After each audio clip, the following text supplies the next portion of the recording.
بسم اللہ الرحمن الرحیم۔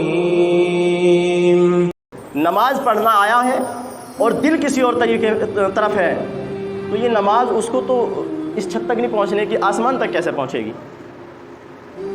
اللہ کے لیے آیا ہے تو کچھ وقت اللہ کے لیے خالص کر دے اور صرف اتنا سمجھے کہ یہ آخری نماز بھی ہو سکتی ہے۔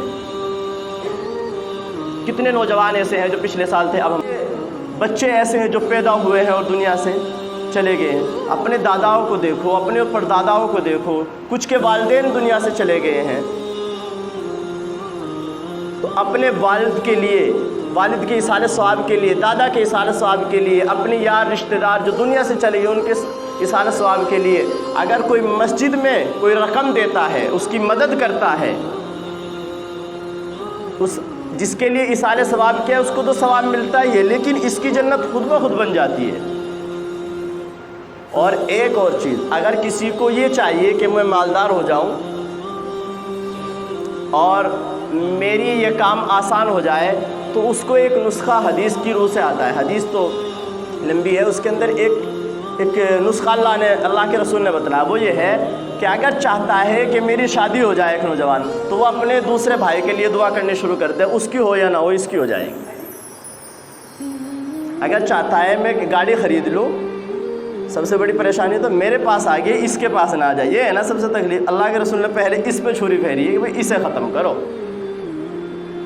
اسے ختم کرو۔ اللہ کے رسول نے فرمایا کہ جو دوسروں کے لیے کوئی چیز مانگتا ہے، اللہ اس کے مقدر کرے یا نہ کرے لیکن اس کا مقدر کر دیتا ہے۔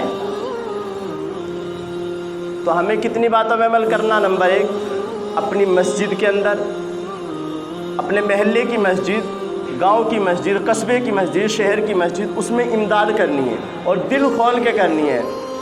اور یہ بھی بات کا خیال رکھیں، یہ نہیں کہ سارا مال دینا ہے، نہیں، جتنی اللہ نے وسعت دی ہے، وسعت دی ہمیں 10 روپے کی لیکن 2 روپے خرچ کر رہا ہے تو اس کا مطلب یہ دھوکہ دے رہا ہے۔ اگر اللہ نے 100 روپے کی وسعت دی ہے تو اسے خرچ کر دو۔ بڑھانا اللہ کا کام ہے، آپ نہیں بڑھا سکتے، آپ نہیں بڑھا سکتے، بڑھانا اللہ کا کام ہے۔ اور دوسرا، اپنے امام کے خلاف زبان درازی مت کرو، علماء کے خلاف زبان کو روک لو، اس سے اللہ کی مار پڑ جاتی ہے۔ نبیوں کو اگر برا کہے کوئی تو اللہ برداشت کرے گا، کسی نہ کسی حال میں لا کر کے اسے تباہ کر دیتا ہے۔ تو وارثین کو میں نے بتا دیا بھئی، انبیاء جو وارث ہوتے ہیں، علماء جو وارث ہوتے ہیں، یہ نبی نہیں ہوتے، یہ انسان ہوتے ہیں، امتی ہوتے ہیں، تو ان سے خطائیں بھی ہوتی ہیں۔ جس طرح ہم اپنے دوسروں کی خطاؤں کو چھپاتے ہیں اور اسے گھر میں بیٹھ کے سمجھاتے ہیں، اگر کوئی ایسی غلطی ہمارے سامنے آ بھی جائے جو نامناسب